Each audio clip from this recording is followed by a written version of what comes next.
ஹரே கிருஷ்ணா. எல்லோருக்கும் எனது பணிவான நமஸ்காரங்கள். ஓம் நமோ பகவதே வாசுதேவாயாம். ஓம் நமோ பகவதே வாசுதேவாயாம். ஓம் நமோ பகவதே வாசுதேவாயாம். ஜெய ஸ்ரீ கிருஷ்ணா சைத்தன்யா பிரபு நித்யானந்த ஸ்ரீ அத்வைதா கதாதாரா சிவாசாரி கௌர பக்த விருந்தா. ஹரே கிருஷ்ணா கிருஷ்ணா கிருஷ்ணா ஹரே ஹரே, ஹரே ராமா ராம ராம ஹரே ஹரே.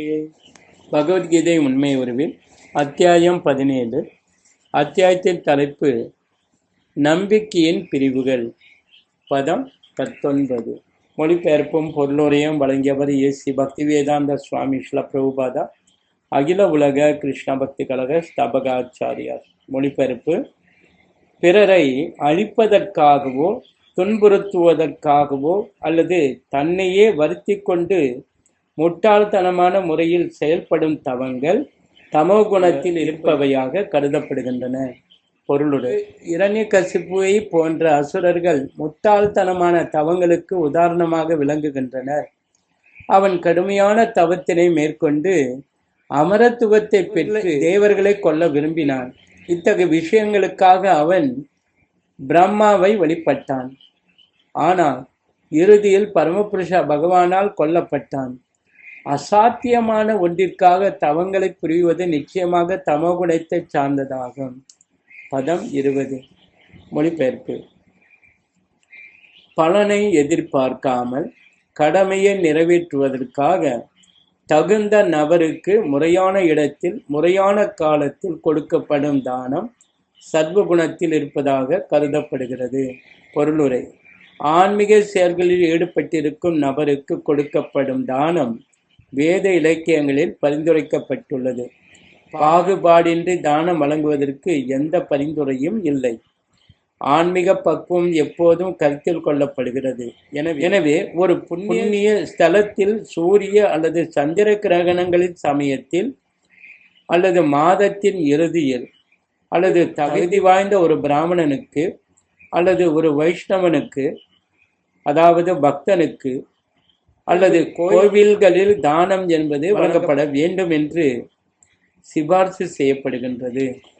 அத்தகைய தானங்கள் எந்த பலனையும் எதிர்பார்க்காமல் செய்யப்பட வேண்டும். சில சமயங்களில் இரக்கத்தின் காரணமாக ஏழைகளுக்கு தானம் வழங்கப்படுகிறது. ஆனால் தானம் பெறுவதற்கான தகுதி அந்த ஏழை மனிதனிடம் இல்லாவிடில் அத்தகைய தானத்தினால் எந்த ஆன்மீக முன்னேற்றமும் இருக்காது.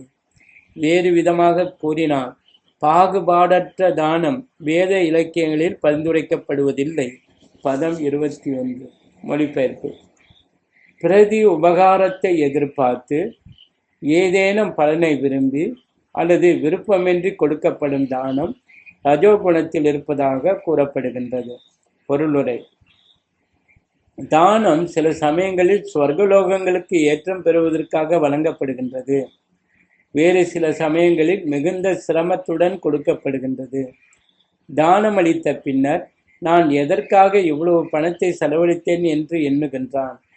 சில சமயங்களில் பெரியோர்களின் வேண்டுதலால் கட்டாயத்தின் பேரில் தானம் வழங்கப்படுகின்றது. இத்தகைய தானங்கள் ரஜோகுணத்தில் கொடுக்கப்படுபவையாக கருதப்படுகின்றன. பல்வேறு தர்மஸ்தாபனங்கள் புலனுகர்ச்சியில் ஈடுபட்டிருக்க நிறுவனங்களுக்கு தங்களது பரிசுகளை வழங்குகின்றன. அத்தகைய தானங்கள் வேத சாஸ்திரத்தில் பரிந்துரைக்கப்படவில்லை. சத்வ குணத்திலான தானம் மட்டுமே சிபார்சு செய்யப்பட்டுள்ளது. பதம் 22. மொழிபெயர்ப்பு: தூய்மையற்ற இடத்தில் முறையற்ற காலத்தில் தகுதியற்ற நபர்களுக்கு அல்லது தக்க கவனமும் மரியாதையும் இன்றி வழங்கப்படும் தானம் தமோ குணத்தைச் சேர்ந்ததாக கூறப்படுகின்றது.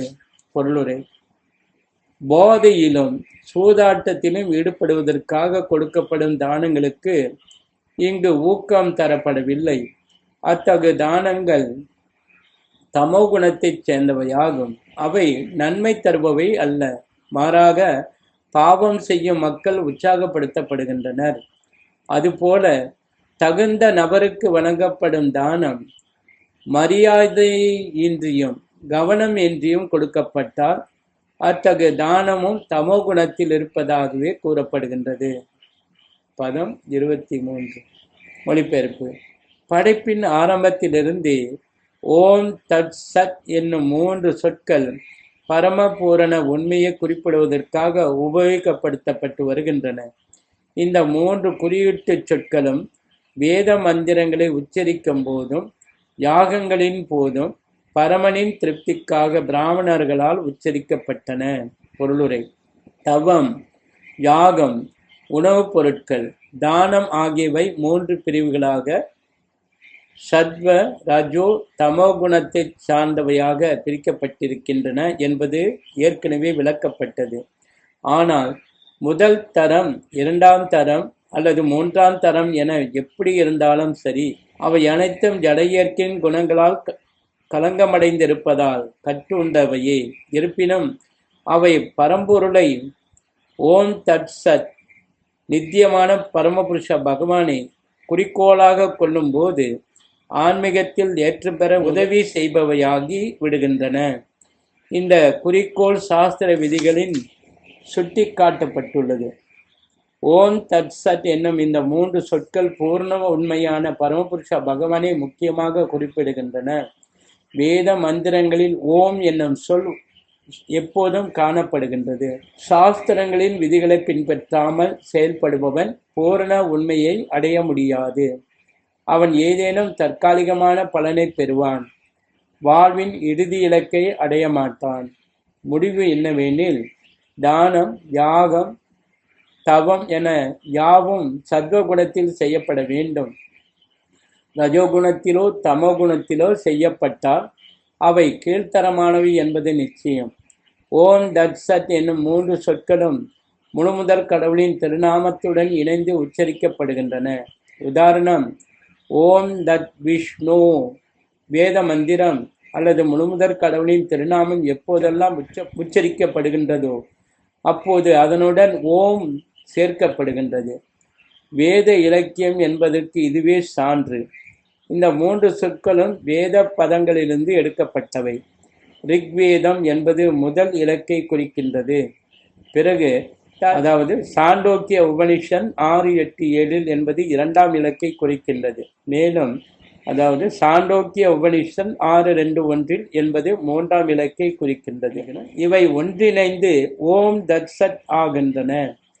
படைக்கப்பட்ட உயிர்வாளிகளின் முதன்மையானவரான பிரம்மா யாகங்களை செய்த போது முழுமுதற் கடவுளை இந்த 3 வார்த்தைகளை கொண்டு குறிப்பிட்டார். அதே கொள்கை சீட பரம்பரையில் எப்போதும் பின்பற்றப்பட்டு வருகின்றது. எனவே இந்த பதம் மிகவும் முக்கியத்துவம் வாய்ந்தது. எனவே செய்யப்படும் ஒவ்வொரு செயலும் ஓம் தட் சத் அல்லது பரமபுருஷ பகவானுக்காக செய்யப்பட வேண்டும் என்று பகவத்கீதை பரிந்துரைக்கின்றது. தவம், தானம் மற்றும் யாகத்தினை இந்த 3 சொற்களுடன் ஒருவன் செய்யும் போது அவன் கிருஷ்ண உணர்வில் செயல்படுகின்றான். முழுமுதற் கடவுளின் திருநாட்டிற்கு திரும்பிச் செல்வதற்கு உதவக்கூடிய தெய்வீக செயல்களை விஞ்ஞான பூர்வமாக செயலாற்றுவது கிருஷ்ண உணர்வாகும். இத்தகைய தெய்வீக வழியில் செயல்படும் போது எந்தவிதமான இழப்பும் இல்லை. श्री श्रीमद् भगवद गीता की जय, श्री प्रभुपाद की जय, गौर प्रमनंदे, हरि हरि बोल।